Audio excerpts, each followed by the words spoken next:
26/11 ताज hotel के हमले में 160 लोग मारे गए थे और उस हमले में गौतम अडानी भी बंधक बने हुए थे। उस दिन उनका बच जाना उनकी किस्मत था और आज दुनिया का तीसरा सबसे अमीर आदमी बनना उनकी मेहनत या फिर मोदी जी का आशीर्वाद। वीडियो बहुत ही इंटरेस्टिंग होने वाला है, बने रहिएगा वीडियो के एंड तक। अडानी ने पिछले साल 2021 में प्रति सप्ताह 6000 करोड़ की दर से अपनी संपत्ति बढ़ाई है, यानी कि हर दिन 857 करोड़ रुपए उनकी संपत्ति में बढ़े।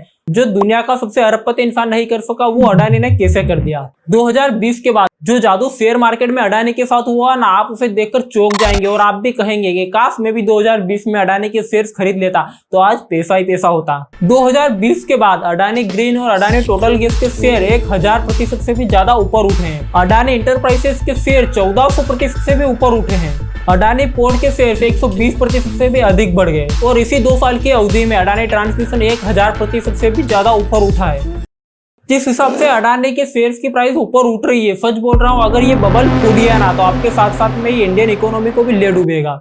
अब आप बोलोगे कि भाई ऐसा कैसे हो सकता है, ये शेयर तो ग्रो कर रहे हैं, आपको दिख नहीं रहा है कि इनके शेयर्स की प्राइस दिन पे दिन बढ़ रही है, तो फिर अडानी कैसे डूब सकता है। तो मेरे भोले भाले शेयरों मैं आपको बता दूं कि जिस हिसाब से इनके शेयर्स की प्राइस बढ़ रही है, जितने पैसे इन्होंने अपने शेयर्स को बेचकर इकट्ठे किए हैं उतनी तो इनकी कंपनी की वैल्यू भी नहीं है जितने का इनके ऊपर लोन हो गया है। यानी कि अगर एक पूरा दिन भी अडानी के शेयर्स लोग बेचना शुरू कर दे तब अडानी एक दिन में दिवालिया घोषित हो जाएंगे, क्योंकि जितने रुपए के शेयर्स बेचेंगे उतने कंपनी के पास है ही नहीं। कंपनी की वैल्यू ही उतनी नहीं है जितने रुपए उनको शेयर्स बेचने वाले को देने पड़ेंगे। इन्होंने मार्केट में एक हाइप बना कर रखी है। जब भी इनकी नई कंपनी शेयर मार्केट में लिस्टेड होती है तब इनकी पुरानी कंपनियां इनके बहुत सारे शेयर्स को खरीद लेती है, जिससे कि इनके प्राइस क्या होते हैं एकदम से बढ़ जाते हैं और लोगों की लगता है कि अडानी के पास तो पारस का पत्थर है, वो जिस पर भी हाथ रखेंगे वो चीज सोने की बन जाएगी और पीछे मोदी जी का भी सपोर्ट है। इसी हाइप के चलते उनके शेयर्स की प्राइस में बहुत ही ज्यादा तेजी हुई है। सबसे पहले आप फिच की रिपोर्ट सुन लीजिए। फिच अमेरिका की एक बहुत बड़ी कंपनी है जो कि बहुत सारे डाटा के आधार पर कंपनी का एनालिसिस करती है। फिच के अनुसार अडानी ग्रुप अब डीपली ओवरलेज्ड कंपनी हो गई, जो कि अपने नए बिजनेस को चलाने के लिए भारी भरकम लोन ले रही है और अगर ये कंपनी लोन चुकाने में नाकामयाब रहती है तब ये बबल बहुत जल्दी फूट जाएगा। दोस्तों बात करते हैं कि अडानी के पास देश के किस किस हिस्से पर कब्जा है और दोस्तों क्या होता है जब एक ही इंसान के पास किसी देश की सारी शक्ति चली जाती है तब। दोस्तों आज अडानी पोर्ट्स भारत का सबसे बड़ा निजी पोर्ट ऑपरेटर है, जिसके 13 पोर्ट्स हैं जो कि पूर्व से लेकर पश्चिम तक में फैले हुए हैं। अडानी इंटरप्राइजेस भारत का सबसे बड़ा कोयला व्यापारी है और सबसे बड़ा कोयला खनन का ठेकेदार है और इसके साथ में वह भारत का सबसे बड़ा निजी एयरपोर्ट संचालन का मालिक भी है। दोस्तों अडानी ग्रीन दुनिया की सबसे बड़ी सौर ऊर्जा डेवलपर्स में से एक कंपनी है। अडानी ट्रांसमिशन भारत के सबसे बड़ी क्षेत्र में ट्रांसमिशन और वितरण कंपनी है और अडानी विल्बर जिसका फॉर्च्यून ब्रांड आता है वह देश का सबसे बड़ा खाद्य तेल ब्रांड है। अडानी टोटल गैस भारत में सबसे बड़े सिटी गैस व्यवसाय का संचालन करती है। अडानी पावर भारत में सबसे बड़ा निजी ताप विद्युत उत्पादक है। Adani road and rail, Adani data centre, Adani real estate और भी बहुत सारी कंपनियां जो कि भारत के एक बहुत बड़े हिस्से पर और भारत के एक बहुत बड़े व्यवसाय पर कब्जा कर रखी है। दोस्तों अगर किसी देश पे इतनी सारी शक्ति किसी एक इंसान के हाथ में चली जाती है तब उस देश के नागरिकों पर इसका क्या फर्क पड़ता है। दोस्तों यह बात है 2013 की, जब गुजरात में वहां के लोग बिजली के संकट से जूझ रहे थे और अडानी स्थानीय बिजली प्राधिकरण से मिलकर उसके लिए बिजली की दरों को सस्ता कर रहा था और वहीं पर लोगों को एक बहुत ही महंगी अल्पकालीन बिजली को प्रदान कर रहा था। अडानी के लिए बिजली सस्ते में मिल रही थी पर वह लोगों को बहुत ही ज्यादा उच्च दर पर और बहुत ही कम समय के लिए बिजली को प्रोवाइड करवा रहा था। इसके बाद दोस्तों गुजरात के लोगों के पास बस एक ही ऑप्शन रह गया था कि वह महंगी और अल्पकालीन बिजली को ले ले। बाकी आप कमेंट में बताइएगा कि आपकी राय क्या है, क्या अडानी के आने से हमें फायदा होगा या फिर देश की जनता को नुकसान होगा। अच्छा, बिल्कुल आसान तरीके से हम फैक्ट के आधार पर अडानी वीएस अंबानी का कंपैरिजन करते हैं कि किस कंपनी ने कितना लोन ले रखा है और कौन कितना लोन चुकाने में सक्षम है।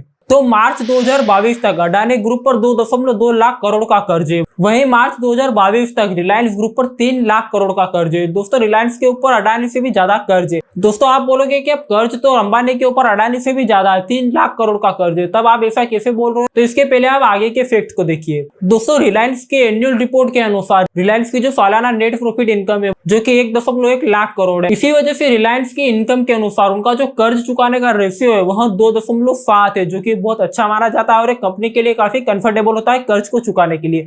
अब अगर अडानी की बात करें तब अडानी की एनुअल रिपोर्ट के अनुसार उनकी जो सालाना नेट प्रॉफिटेबल इनकम है वह 33,000 करोड़ रुपए है और इस इनकम के अनुसार जो कर्ज चुकाने का रेशियो होता है वह 6.6 होता है, जो कि काफी ज्यादा होता है। अंबानी का डेप्ट रेशियो अभी तक 6 पॉइंट पार नहीं किया है और अडानी का जो रेशियो है वह 6.6 है और यह रेशो काफी अनकंफर्टेबल और अनसस्टेनेबल माना जाता है, जो कि काफी जोखिम भरा होता है। दोस्तों, आपने देखा है कि अंबानी की जो सालाना इनकम है वह 1.1 लाख करोड़ रुपए और अडानी की जो सालाना इनकम है वह सिर्फ 33,000 करोड़ रुपए है। यानी कि अडानी देश और विदेशी बैंकों से कर्ज ले लेकर आज दुनिया के तीसरे सबसे बड़े आदमी बन गई है। दोस्तों, अब थोड़ा सा कंपैरिजन अडानी ग्रुप और टाटा ग्रुप की कंपनी का कर लेते हैं, तब आपको समझ में शायद आ जाएगा कि अडानी के शेयर्स की प्राइस क्यों बढ़ रही है और क्या उन्हें इस हिसाब से बढ़ना चाहिए या नहीं बढ़ना चाहिए। दोस्तों, हम अडानी पावर और टाटा पावर का कंपैरिजन करते हैं। जितना बिजली का उत्पादन अडानी पावर करती है, लगभग उतना ही बिजली का उत्पादन टाटा पावर भी करती है। दोस्तों, महज कुछ सालों के अंदर ही अडानी पावर के जो शेयर्स है वह 409 रुपए के हो गए हैं और वहीं दूसरी साइड में टाटा पावर के शेयर्स इतने सालों के बाद भी महज 238 रुपए के, और दोनों पावर कंपनी का जो बिजली उत्पादन की क्षमता है वह लगभग बराबर ही है। तो फिर अडानी के शेयर्स में इतना उछाल क्यों आ रहा है? बाकी अगर और भी कोई रीजन हो कि अडानी के शेयर्स उस कारण से बढ़ रही है, या अडानी को कोई नया कॉन्ट्रैक्ट मिल गया है,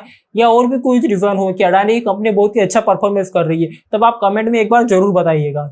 दोस्तों, अडानी और थोड़ा उनका पॉलिटिक्स कनेक्शन भी देख लेते हैं, जिसके बारे में लोग अक्सर चर्चा करते रहते हैं। दोस्तों, जब मोदी गुजरात के मुख्यमंत्री थे तब अडानी ने मुद्रा में वहां के किसानों से और स्थानीय लोगों से बाजार के 1/3 मूल्य पर काफी सस्ती जमीन खरीदी थी और इसी कारण से 14 गांव के लोगों को उस जगह से बेदखल होना पड़ा था। जब 2018 में भारत सरकार ने हवाई अड्डों के निजीकरण की मंजूरी थी, तब दोस्तों पहले नियम यह था कि जिस किसी कंपनी को पहले एयरपोर्ट का संचालन करने और उन्हें देखरेख करने का अनुभव हो, वही कंपनियां सिर्फ बोली लगा सकती थी।